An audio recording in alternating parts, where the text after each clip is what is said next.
इस वीडियो में हम वी आई या वी एम एडिटर को देखेंगे। ये बहुत ही इम्पॉर्टेंट टॉपिक है बिकॉज एक एडमिन की एडमिनिस्ट्रेटर है जो लिनक्स वाला पर्सन है, उसकी ऑलमोस्ट 10% लाइफ इसी के अंदर निकलती है। मीन जब भी उसने फाइलें वगैरह एडिट करनी है या क्रिएट करनी है तो वी आई या वो वी एम एडिटर यूज़ कर सकता है। वी आई ओल्डर वर्जन हो गया, we I mean we I improved version, तो इसमें निकल जाते हैं। इसलिए हम इसको अच्छी तरह देखने की कोशिश करेंगे, क्योंकि जब भी आपने फ़ाइल को एडिट करना है, कुछ भी ऑपरेशन कॉन्फ़िगरेशन फाइलों को चेंज करनी है, हम हमेशा किसको यूज़ करते हैं, इस एडिटर को यूज़ करते हैं। हालांकि हम देखेंगे कि हमारे पास और भी चॉइसेस हैं और एडिटर कौन से हमारे पास पॉपुलर हैं। इमैक्स है, जो है, नैनो है, बट जो वी आई या वी एम है वो सबसे ज़्यादा यूज़ होने वाला है। और जो कुछ लोग जो इसके फ़ैन हैं, जैसे मेरे जैसे लोग, वो कोई और एडिटर उनके लिए यूज़ करना बड़ा मुश्किल हो जाता है जिन्होंने एक बार वी आई या वी एम यूज़ कर लिया। पर थोड़ा सा कई बार क्या होता है, बिगिनर्स के लिए इसको समझना थोड़ा सा समझना पड़ता है। अब नैनो में अगर आपने काम करना है तो एकदम आप स्टार्ट कर सकते हो, तो इसमें थोड़ा सा हमें ध्यान रखना पड़ेगा कि कैसे इसके अंदर काम कर रहा है। तो वही तो हम डिस्कस कर रहे हैं, इसलिए मैं ये वीडियो बना रहा हूँ कि आप इस जो वी आई या वी एम एडिटर है उस पर प्रॉपरली काम कर सकें। वी आई एडिटर के 3 मोड होते हैं जब हम काम करते हैं, तो ये 3 मोड में काम करता है। जो पहले वाला मोड है उसको हम कमांड लाइन बोल देते हैं।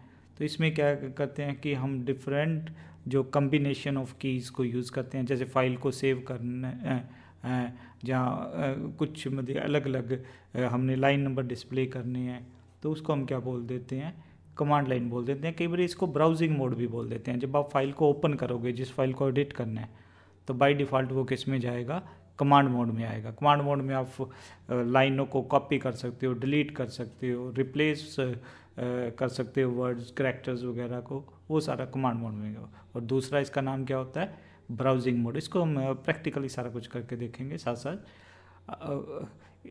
दूसरा होता है इंसर्ट मोड, जहाँ पे जाके आप एडिटिंग करोगे।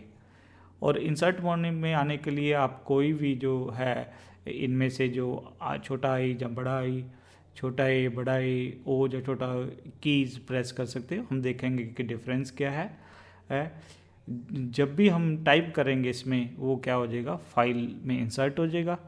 अब जब आपने जो भी चीज़ एडिटिंग करनी थी, या नया कुछ ऐड करना था या डिलीट करना था, उसके बाद आपको सेव करने के लिए क्या आना पड़ेगा, लाइन मोड में आना पड़ेगा। बट उस यहाँ वापस कमांड लाइन मोड में आना पड़ेगा, तो उसके लिए आप क्या करोगे, आपको एस्केप दबाना पड़ेगा। इसका मीनिंग कमांड लाइन से इंसर्ट मोड में आने के लिए आप आई या जी जितने हमने अक्षर डिस्कस किए हैं वो प्रेस करने पड़ेंगे। और उस मोड से बाहर निकलने के लिए, वापस कमांड मोड में आने के लिए आपको क्या करना पड़ेगा, एस्केप प्रेस करना पड़ेगा। तो फिर हमारे पास तीसरा मोड होता है लाइन मोड। वो जब भी आपने कुछ भी इसके अंदर लाइन मोड के अंदर करना पड़ता है तो आपको कॉलन प्रेस करना पड़ेगा। ये आपको क्या करेगा, बिल्कुल एंड ऑफ स्क्रीन ले जाएगा। वहाँ पे आप क्या कर सकते हो कि कुछ आप लाइन मोड कमांड्स इंटर कर सकते हो, जैसे WQ कर सकते हो। उससे क्या हो जाएगा, आपकी फ़ाइल सेव हो जाएगी। क्विट उसके साथ एक्सप्लेनेशन सिंबल लगाएंगे तो वो क्या होगा, उसको आपको बाहर ले जाएगा। अगर आपने सर्च करना है वर्ड फॉरवर्ड डायरेक्शन में तो ये स्लैश वाला सिंबल लगाओगे। अगर आपने रिवर्स सर्च करनी है तो क्वेश्चन वाला लगाओगे। पर ध्यान रखना, कई जो ट्यूटोरियल होते हैं वो सिर्फ 2 ही मोड मेंशन करते हैं, पर मेरी ओपिनियन है वो है कि इसमें अंदर 3 मोड्स हैं। वो जो 2 मोड ओपिनियन वाले लोग हैं वो क्या करते हैं, जो लाइन मोड को वो एक्सटेंशन ही समझते हैं कमांड मोड की। पर मैं अपने केस में हमेशा लेके चलता हूँ कि वी आई एडिटर के 3 मोड है, कमांड मोड, इंसर्ट मोड और लाइन मोड। अब इंसर्ट मोड में आके क्या कर सकते हो, अगर आपने कुछ सेव वगैरह करना है तो कॉलन W से आप क्या करोगे, सेव करोगे। कॉलन W के उससे सेव एंड क्विट। आप कॉलन X से भी सेव एंड क्विट कर सकते हो। अगर आपने कुछ लाइन नहीं लिखी है या कुछ एडिटिंग नहीं की है तो Q से क्विट कर सकते हो।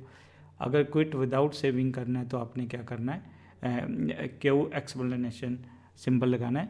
अब बाकियों को भी हम धीरे धीरे डिस्कस करेंगे कि क्या है। अब जैसे ये वाला है कि अगर आपने कोई टेक्स्ट को क्या करना है, चेंज करना है, आपने सपोज 100 लाइनों की फाइल है, पहले 10 लाइनों में आपने चेंज करनी है, तो 1,10 एस मीन सब्सटीट्यूट क्या कर देना है कि जो टेक्स्ट 1 की ऑकरेंस आ रही है जो आपको मिलेगा, तो उसको क्या करना है, टेक्स्ट 2 से चेंज कर देना है। तो कितनी बारी, जो पहली चीज़ आएगी, अगर सपोज टेक्स्ट 1 2 बार आ रहा है, 2 बार नहीं, एक बार ही चेंज करेगा।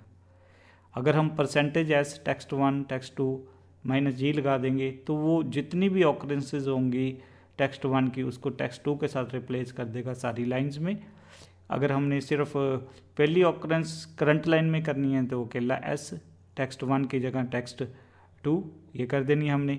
अगर हमने अगेन करंट लाइन में सारों को सब्स्टिट्यूट करना है, तब हम क्या करेंगे, S text 1 text 2 slash G लगाएंगे।